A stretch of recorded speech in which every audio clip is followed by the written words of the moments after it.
Good morning, good afternoon, good evening, depending on where you're dialing in from. Thank you for joining. Thank you for listening. Please remember to like, subscribe, and share if you find this content helpful.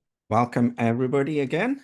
Today, you're going to be learning about the first book of Maccabees, or the book of First Maccabees, and we'll be discussing chapter 9 through chapter 12. I'll quickly go through some of the topics that are covered in these chapters. Is what you see in front of you. There's some characters who are not Isolele, like Maccabees and a few others. And in this three chapters, we're going to see that Judas has died in chapter 9 at the beginning, and his brother Jonathan takes over to lead Isolele. And Jonathan will interact with different people, Romans, Egyptians, and so on. So I'll just highlight some of these topics that are mentioned here that I think you'll relate to even with modern times.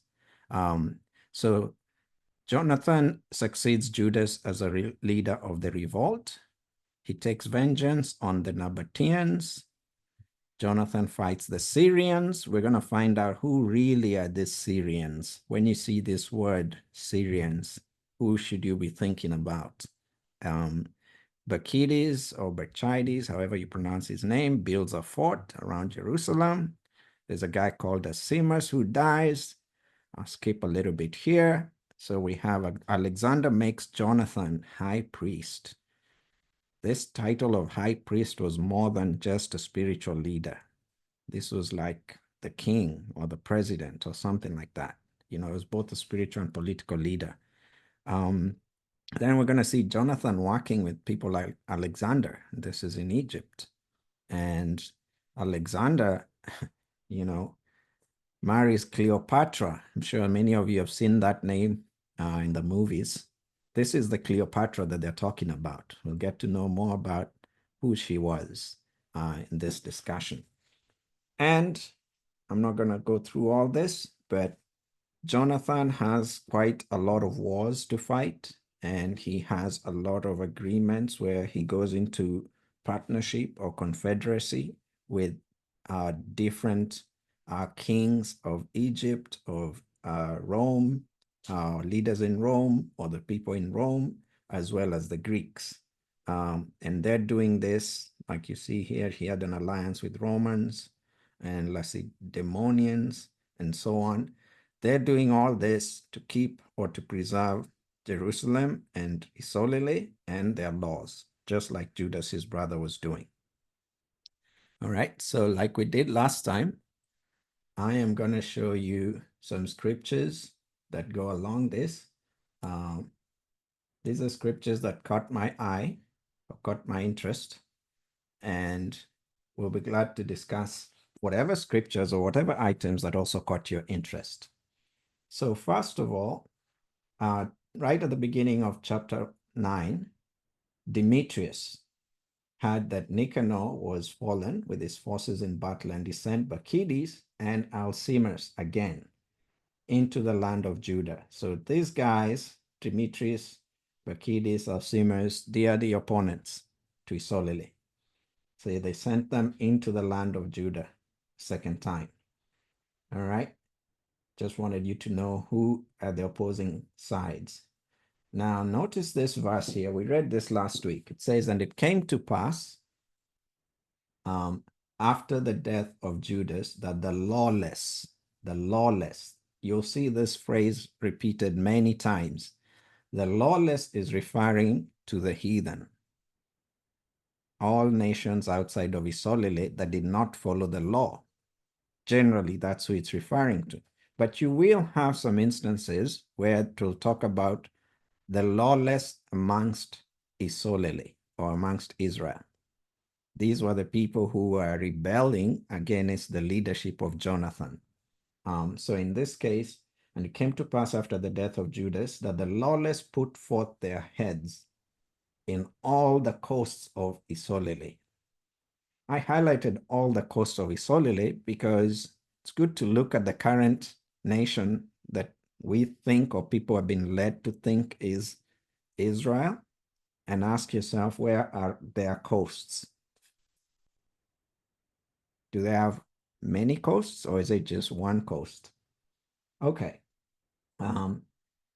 Jonathan took the governance upon him at that time and rose up instead of his brother Judas. So Judas is dead. Jonathan takes up the leadership, and this happens after the people in Israel ask him to take up the leadership. And Jonathan and Simon, his brother, and all that were with him knew it, and they fled into the wilderness. So Bacchides was planning to kill him, and they fled into the wilderness. I highlighted this word because many times in the scriptures, whether it's in the Bible or other scriptures outside the Bible, this word is mistaken for a desert. You have to look at how the word is used in the context that you're reading it. Sometimes it will say wilderness and it doesn't mean desert. It means like in the bushes, in the forest, where there are animals living and not many people living there. That is what wilderness means. Don't be misled to think that it means desert. It doesn't always mean desert. In fact, most times it means wilderness. Okay.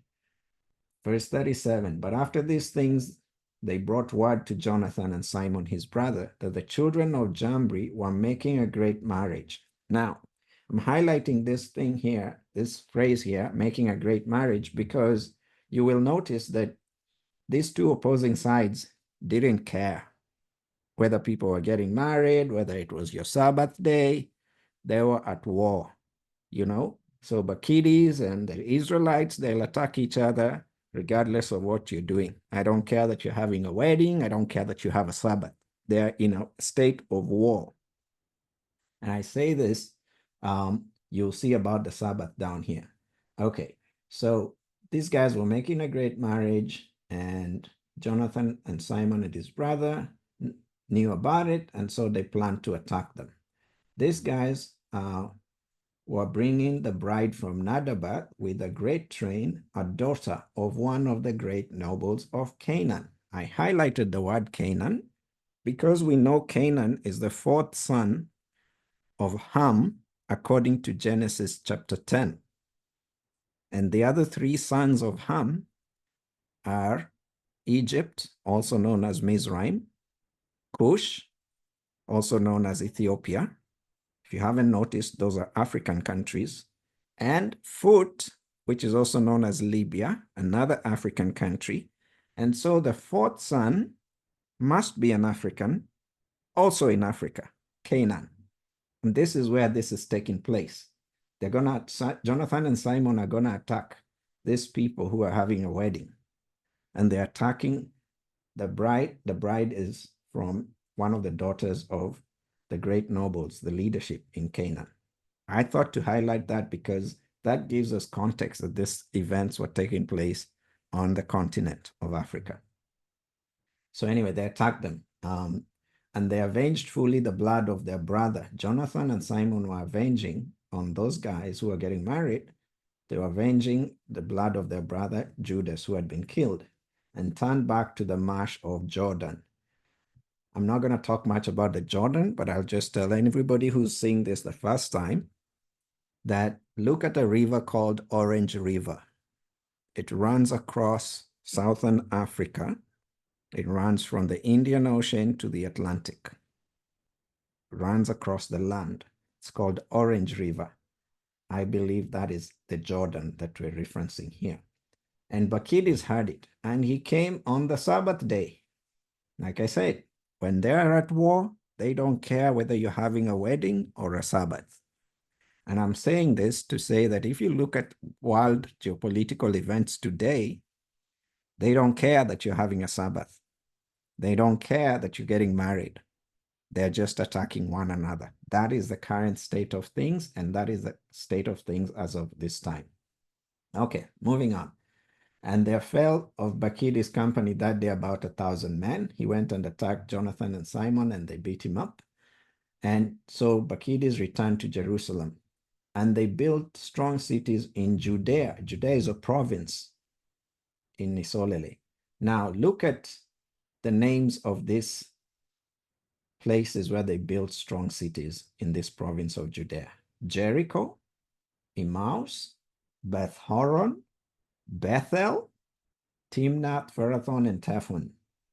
Some of you have already found some of these locations in maps, old maps in Southern Africa. I'm just highlighting this to show you that if we keep looking, before you know it, we'll find most of these locations. These events were happening in Africa.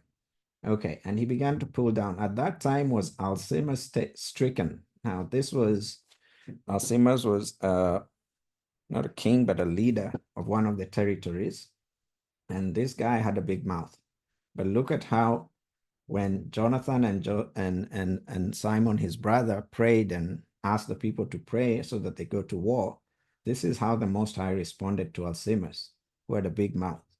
His mouth was stopped. He was taken with a palsy. He could no more speak anything or give order concerning his house. I highlighted this because it reminded me of something. It says, and Alcimus died at that time with great torment. When I read about Alcimus here, it reminded me of a certain King Herod in the New Testament, or the so-called New Testament. And this king was the one who was in charge when Isaiah had, when John the Baptist was killed. That king, if you read the scriptures, he was eaten by worms and died. That's very strange, because most times when people die, they decay and then they're eaten by worms. Worms don't eat people when they're alive, but that king Herod was eaten by worms and died.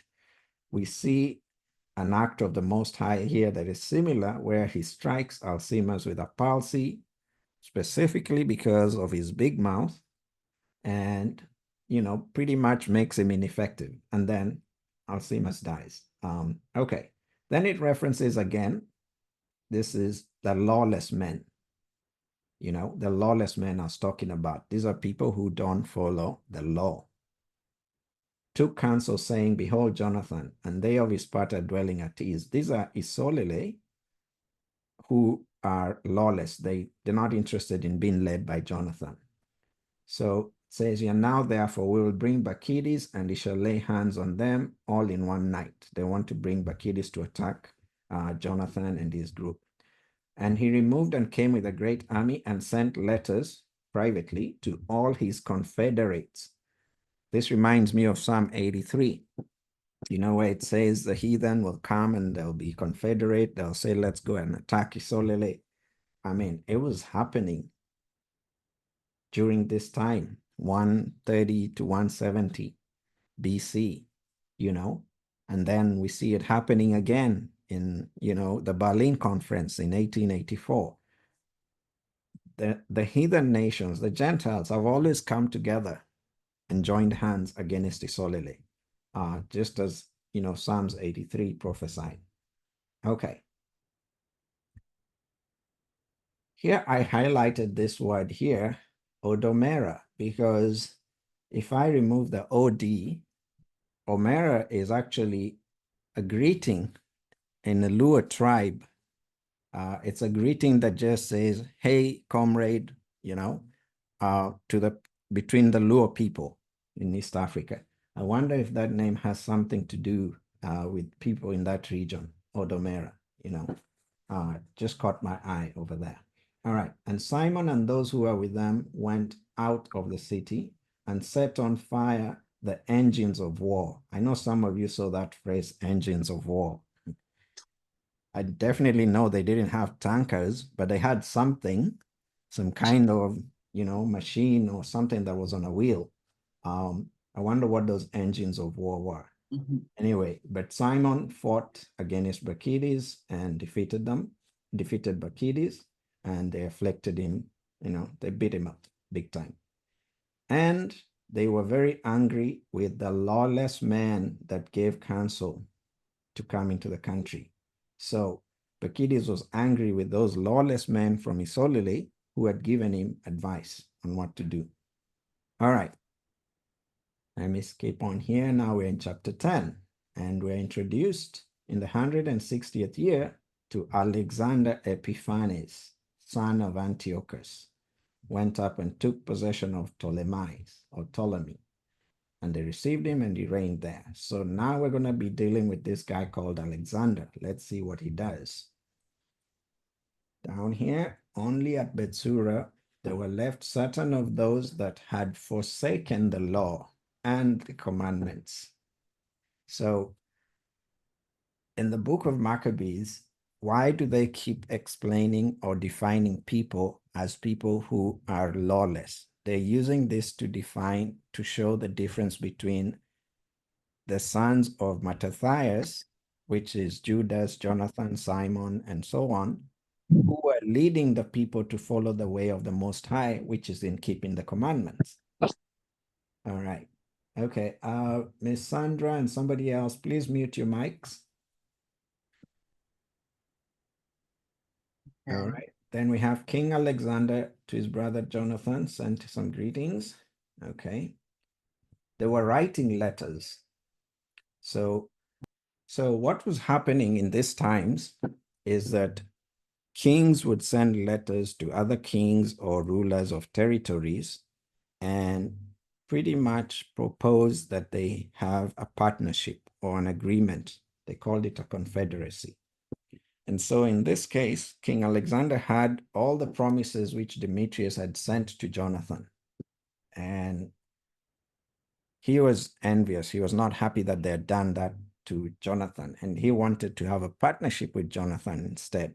So he wrote letters and sent them to Jonathan, saying, King Alexander to his brother Jonathan, he's even calling him his brother. We have heard of you that you're a mighty man of valor, and we want to meet you, and we want you to be our friend. And now we have appointed you this day to be high priest over your nation.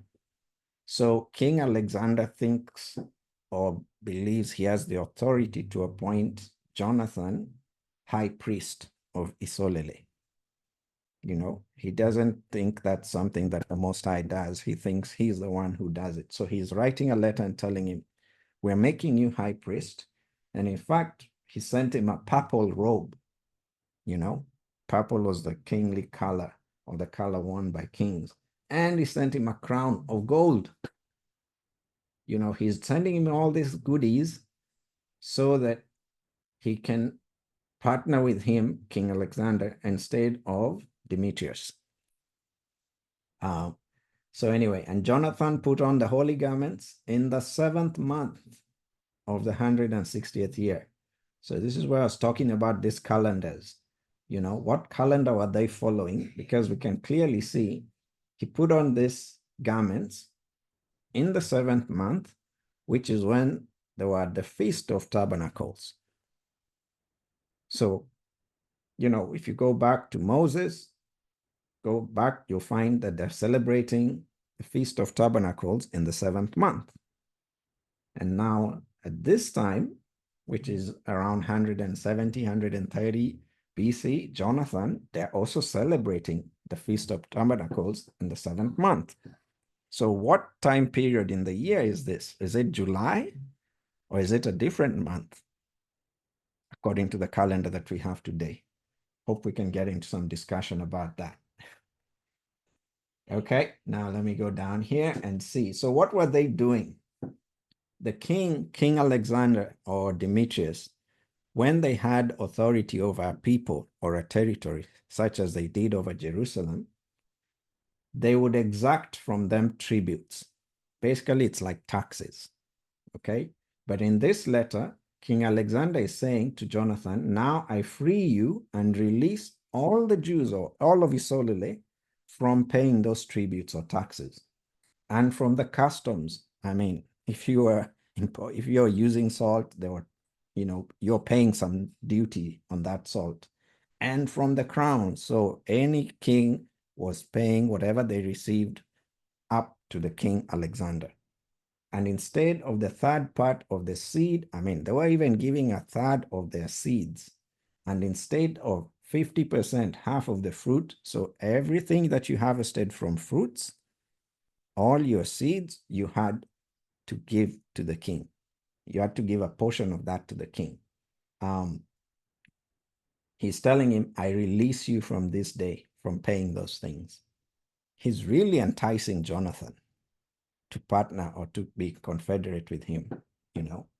And he's saying, this is not just for you, Jonathan. It's, from the land of Judah and the three governments which are added here too from the country of Samaria and Galilee from this day forth and that time. And let Jerusalem be holy and free. They're giving them a lot of religious freedom now. In her borders, the tents and the tolls also, they're stopping to charge them that. I yield up also my authority over the citadel, which is at Jerusalem. The king Alexander is saying, I'm yielding this to you, and give it to the high priest, that he may appoint in it such men as he shall choose to keep it. And every soul of the Jews that has been carried captive from the land of Judah into any part of my kingdom, I am setting them free. They had the Emancipation Declaration back then, without price, and let all remit the tributes of their cattle also. So he's telling them, you don't have to pay all these things that you were paying before. And you can run the temple however you want. You appoint your high priest. I'm not going to be the one to appoint the high priest. Okay? And all the feasts and the Sabbaths and the new moons and appointed days and 3 days before a feast and 3 days after a feast, let them all be days of immunity and release for all the Jews that are in my kingdom. Wow. So there's a lot of wheeling and dealing going on between these competing kings who want to have Isolele on their side, But let's see how Jonathan responded. When Jonathan and the people heard these words, they gave no credence to them, nor received them, because they remembered the great evil which he had done in Israel, and that he had afflicted them very sore. And they were well pleased with Alexander. So these were the offers, from Demetrius, because he was the first that spoke words of peace to them, and they were confederate with him always. Okay? I mentioned this to say, so that we can see what was happening in the past is somewhat similar to what is happening today. You have all these countries going to strike deals with the leaders of many. You have these Western countries going to strike deals with many leaders of African countries. And they go and entice them with all these goodies in the same way. But here, for once, we see Jonathan realizing all this treachery that goes on. And he says, no, I'm not going to buy into all this. I'm going to stick with Alexander, who we had a deal with from the beginning. All right. Here is Cleopatra mentioned.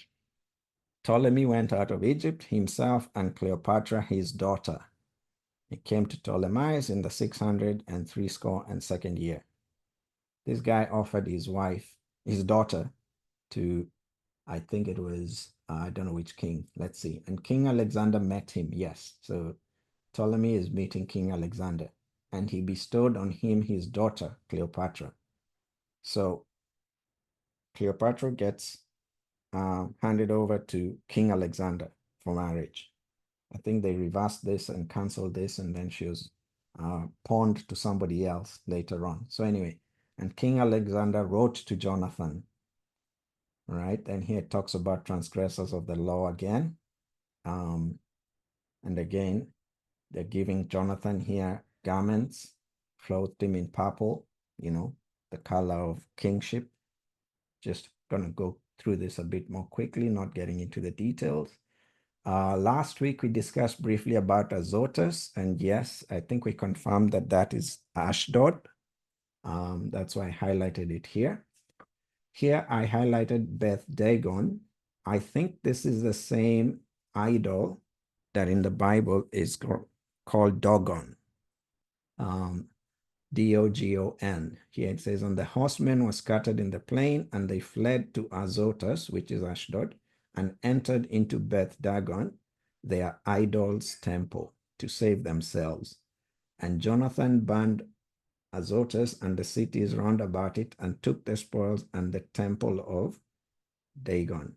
And those who fled into it, he burned with fire. I think it's the same Dogon, Dogon, that is referred in the scriptures, where it was put in the temple and they woke up in the morning and the Most High had struck the idol. It was down, and the next day he struck it and cut off its head because he wanted them to remove it. All right. Chapter 11. And the king of Egypt gathered together great forces as the sand which is by the seashore, and many ships, and sought to make himself master of Alexander's kingdom by deceit, and to add it to his own kingdom.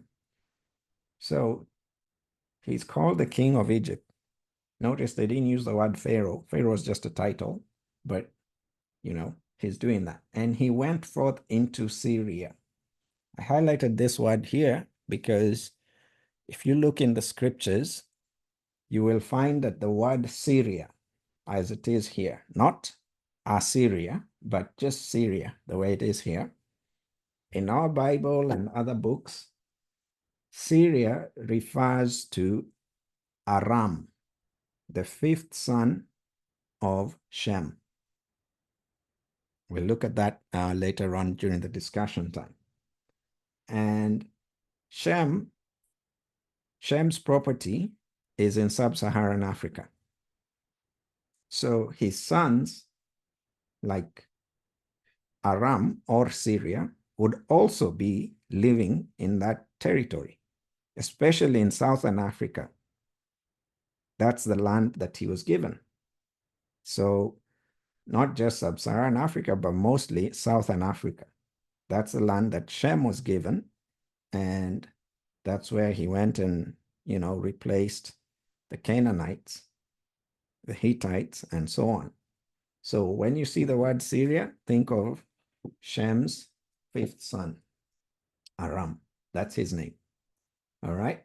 Here I highlighted Sicilia. It says, but King Alexander was in Cilicia, sorry, not Sicilia, Cilicia. Cilicia. I remember when Paul had been taken to Rome in the book of Acts, and the captain was speaking to him, and Paul spoke in Greek. And the captain was surprised and asked Paul, aren't you that Egyptian who was causing trouble? So they mistook Paul for an Egyptian. But Paul responded and said, no, I am a Jew from Cilicia. So they're confusing him for being an Egyptian, which is an African black person. And he specifically says, I'm not an Egyptian. Yes, I may look black, but I'm a Jew from a town called Cilicia. And it's the same Cilicia here that Alexander was in. Okay. All right. I thought this was interesting here because there's a guy called Zabdiel. I think they named his name somewhere else, but Alexander fled into Arabia that he might shelter there, but King Ptolemy of Egypt was exalted, and Zabdiel, the Arabian, so Ptolemy partnered with the Arabians, took off Alexander's head, killed him basically, and sent it to Ptolemy. These guys were ruthless. All right. Again, here it refers to men who transgress the law. Here, Jonathan is requesting the king to make Judea free from tribute and also free the 3 provinces of the country of Samaria. We have confirmed therefore to them the borders of Judea and also 3 governments of Apherima, Lida, and Ramathaim. These were added to Judea from the country of Samaria. So Samaria was added to the province of Judea. They enlarged it. So Samaria must be close to the province of Judea in order for it to be added to Judea. Okay.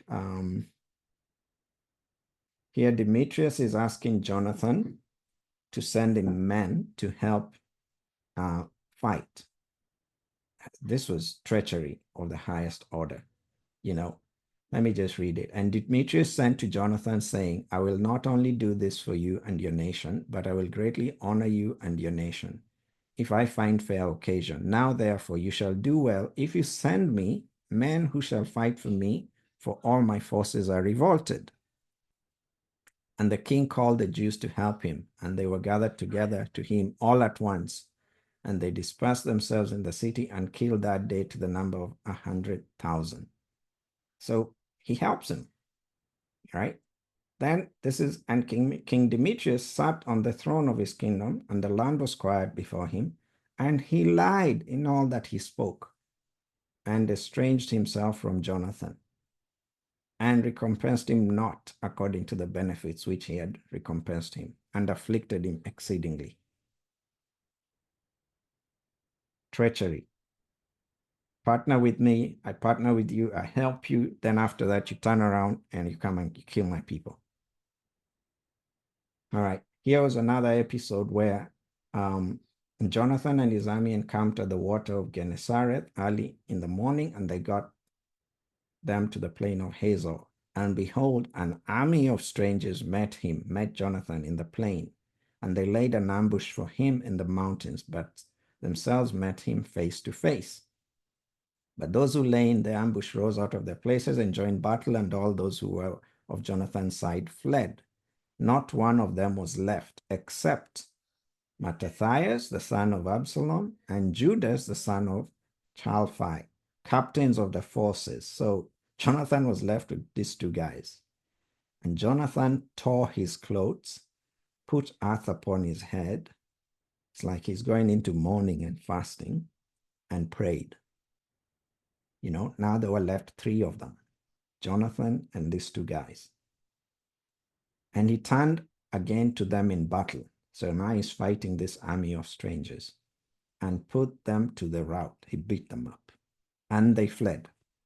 And they of his side that fled saw it, and returned to him. So his whole army returned to him, the one that had run away, and pursued with him to Kadesh to their camp, and they encamped there. And there fell of the strangers, this army of strangers, about 3,000 men. I think this was very significant that in the middle of all this, Jonathan rent his clothes, put soil or dirt on his head, and prayed. And then things turned around, and they beat this army of strangers that had ambushed them. Now, Jonathan saw that the time served him. That, in other words, mean that he noticed that he was growing old and he was about to die. And he chose men and sent them to Rome. He's sending them to Rome to renew their deal or their partnership with Rome. Okay. I found this statement was very interesting of those that he sent. One of those guys is called Onias. It says, and treated honorably the man that was sent. Oh, sorry, this is, I think, one of the Romans. But anyway, this is the declaration. They say, therefore we also, albeit we need none of these things, having for encouragement, they as the Israelites, they're saying, we got everything we need because we have the holy books which are in our hands. You're sending people to Rome to strike a partnership on behalf of Israel. And you tell those guys in Rome, we're not here to ask you to give us your weapons and whatnot. We're good. We just want to renew this peace agreement between us and you guys and to be in partnership as friends. But we're good because we've got our holy books. This is how much trust and reverence they had and confidence they had in the Most High. As long as they had their books, they had their laws, they kept their laws, they knew they could overcome anything. Okay. And they tell them that they're mindful of the Romans because they're of kindred, which means they're related. How is that? That's why I highlighted that be mindful of kindred. Is it that they consider them to be like relatives, or is it that they're really relatives? Well, there's a statement here. It says, it has been found in writing concerning the Spartans and the Jews that they are kindred and that they are a stock of Abraham. Really? Let's discuss that some more when we get into the discussion. The Spartans and the Jews, they're related, or they belong to the stock of Abraham. How is that possible? We'll see in the discussion. And Jonathan turned toward the Arabians, who are called Zabadeans. Zabadeans, that's interesting. To raise a great mound. Okay, here I found this very interesting because this is in Israel. It says, and Jonathan returned and called the elders of the people together, and he took counsel with them to build strongholds in Judea, the province, and to make walls of Jerusalem higher. Okay. And to raise a great mound between the citadel and the city. So they created a man-made hill, what he's calling a mound. So we should expect that when we find Jerusalem and we find where the citadel was, between the citadel and the city, there should be a mound if it's still there. I don't think whoever destroyed Jerusalem would be bothered with a mound. They probably left it there. Man-made. Okay, I will wrap up with this two here. Now, as soon as Jonathan entered into Ptolemais, they of Ptolemais shut the gates and laid hands on him. They tricked Jonathan. Actually, the person that tricked Jonathan was this guy called Tryphon. He welcomed Jonathan into Ptolemy or Ptolemais, and then told him, you don't need all your army and all those guys. So Jonathan sent a big chunk of his soldiers back. He reserved for himself 3,000 men, of whom he left 2,000 in Galilee, but 1,000 went with him. So only 1,000 went with him. As soon as Jonathan entered Ptolemais, the people of Ptolemais shut the gates and laid hands on him. They killed him. They killed him with a sword. And yet Tryphon had invited him into Ptolemais, but he was inviting him so that he could kill him. Anyway, and all the Gentiles that were round about them sought to destroy them utterly, for they said, they have no ruler now that they've killed Jonathan. They have no ruler, no any help. Now, therefore, let's fight against them and take away their memorial from among men. Thank you for joining. Thank you for listening. Please remember to like, subscribe, and share if you find this content helpful.